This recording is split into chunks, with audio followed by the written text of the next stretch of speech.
Chumash for Monday. Shaftim. Shaftim. Beautiful parsha. Mm-hmm. Okay. 15. Page 15. Verse Sheni, the second aliyah for Shaftim. And we're going to talk about Moshe instructs the Jewish people to appoint a king over them and some laws pertaining to the king. Pasuk Yudal, verse 14.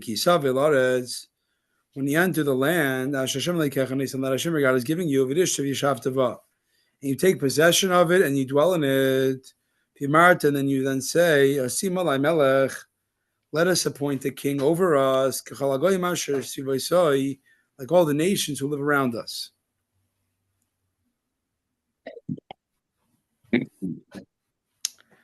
Yud.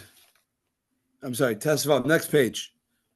So historically, I want to point out, this did not happen for many years when the Jews entered the land of Israel. It probably didn't happen for about almost 400 years. Maybe more than 400 years. Till they appointed King Saul. They told the prophet Samuel, to appoint a king. Tesvav Soim Tasam Lechem Melech. You shall permanently appoint a king. That Hashem, your God, chooses from among your brethren. From among your brethren, you should appoint a king. To appoint the king that God chooses, from your brethren, appoint a king. You're not able to appoint over you a Gentile, a stranger, who's not your brother. Says Rashi. There is no Rashi. But this is one of the ideas of where you can't have a king that's not a native-born Jew. I don't believe even a convert can become a king. I don't think so. Tazayin. Rak lo yarbele susim. The king must not, however, have many horses. Nor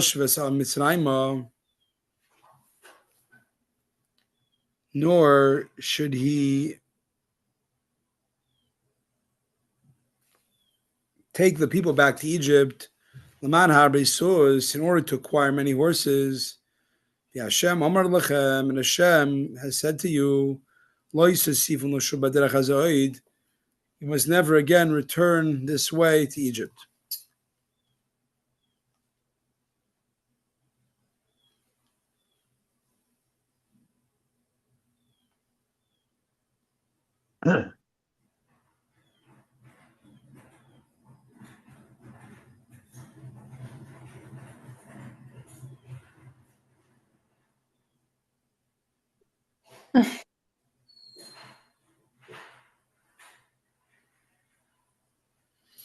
Okay. Says Rashi, don't take a lot of horses, king. Only enough horses for his chariots and riders. This is so that he does not take the people back to Egypt. Since horses come from there, as it says by King Shlomo Melech, a chariot was exported from Egypt for 600 pieces of silver and a single horse for 150. Yud he must not have many wives, so that his heart may not be led astray. Nor may have too much silver and gold. Don't increase too many wives. You can only have up to 18. As we see by King David, had 6 wives, and he was told again, I'll add for you like these and like these. I thought he had 22 wives. Apparently there's only 18. King David. One was too much for me. What was that second part of 16 or whatever? What? He said, we know he had 6, then the prophets, God said, I'll add like this and like this, two times more. 18. 6 times 3 is 18. So he gave him 18. Ultimately ended up with 18. Hashem. Yeah. Okay. It was a different world back then, you have to imagine, right? Yeah, but right. even then, it was the king can only have, So A many. non-king could theoretically, if he's rich enough, can have 100 wives, theoretically. But a king cannot, because the king has to be humbled. Where did I hear that Solomon had over 1,000? Solomon, not King David. I didn't say Solomon, I said King David. But Shlomo, he got away Made a with. mistake. Yeah, it was considered a sin for him. What? Oh boy, I'm sure there's some way of explaining what it was, but it seems like it was considered a sin. that's interesting. Yud Ches, next page.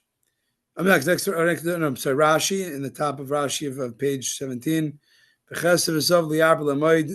Nor may have too much silver or gold, but only enough to pay a soldier's wages. So he basically can't keep stacking up wealth for the sake of wealth. It has to be enough to maintain his government, his soldiers. Yud Ches, will then be when he sits on the throne of his kingdom. He shall write for himself a double edition of this Torah, al sefer, each on a scroll. He's got a double Torah, meaning two Torahs, each on a scroll. Copied milfnei kohanim avim, copied from that which is before the Kohanim, the Levites. Let's see Rashi. It'll be when he sits, meaning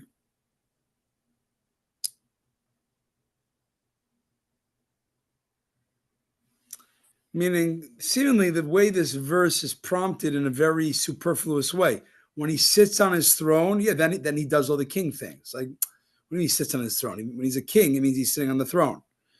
So the reason it's Rashi's saying is not to tell you that he starts when he's sitting on the throne, like ready, set, go. Like, it doesn't mean that. It means that if he does these restrictions of wives and horses and money, then he will sit on his throne for a very long time, have an enduring kingship. Mm-hmm.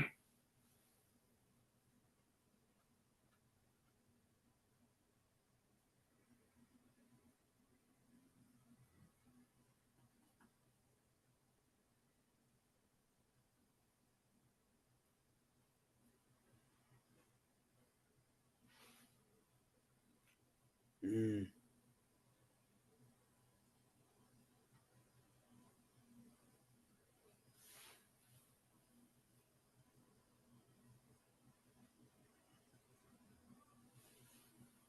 Yeah. Said 2 Torahs, right? 2 Torahs, a double edition of the Torah. But he's got to be with one.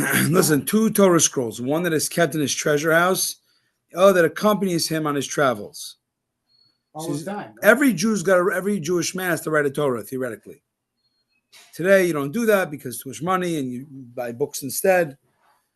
But he's got to do that.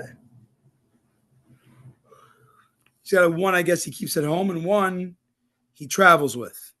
Yeah, but Rabbi, I'm not What? taking away from what you said. I'm asking you a question. He's got to be with the Torah all the time. Yeah, that's all the time. One is with him until he goes, yeah. Yeah.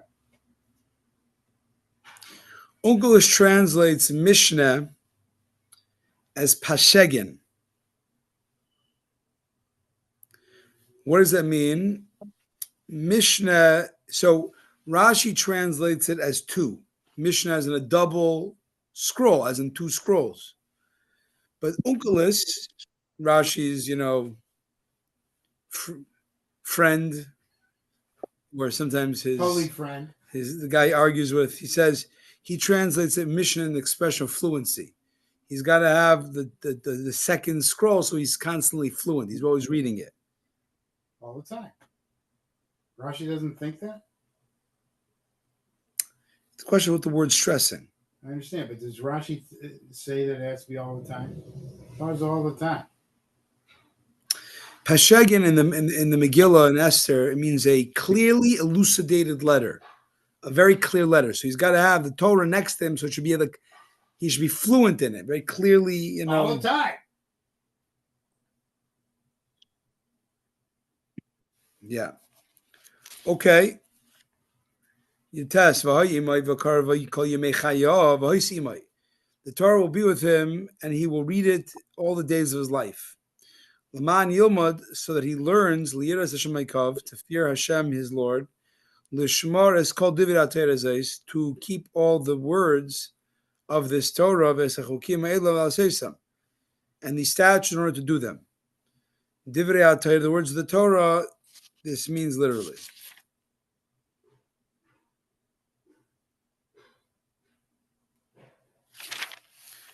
Next page, last verse, Chaf. Levilti rum levav me'achav. This is so that he doesn't ever raise his heart over his brothers, his subjects. Levilti sermon amitzah yom nisrael, and that he does not deviate from even the lightest commandment to the right or left. Leman yarech yom amamlachtai. This is in order that it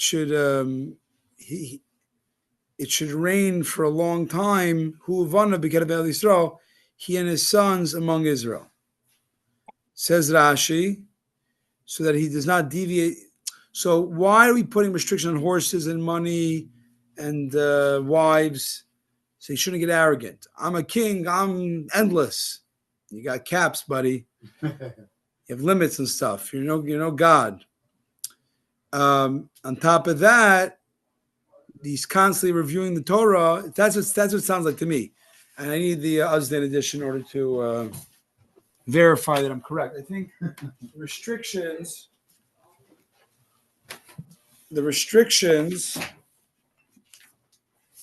are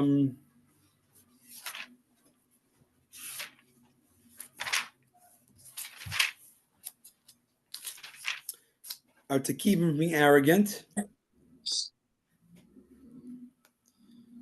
and the reading the Torah a lot will help him keep the Torah. Keep him focused on holiness. That's what I think. I could be off. He may not deviate even from a light commandment given by the prophet. So, All the time. in order that he may stay for a long time on his throne, from the affirmative, that if you do the mitzvah, you keep the restrictions, you learn the Torah a lot, you be a king a long time, we can infer the opposite. If you don't do that, you're going to not have that. Why? So we find regarding Shaul, King Saul, that Shmuel said to him, you shall wait a 7-day period until I come to you to offer burnt offerings. Later is written, he waited 7 days, but did not keep his promise to wait the entire. He waited 6.5 days or something. And he did not manage to offer the burnt offering before Shmuel arrived and said, you were foolish, did not keep, and how your reign will not endure. He didn't listen to the prophet, a tiny iota. And they also learned that he was punished for violating the light command of a prophet. Whoa. If he does the mitzvahs and keeps the restrictions, he and his sons will reign. This tells you that if his son is suitable for the monarchy, he takes priority over the others.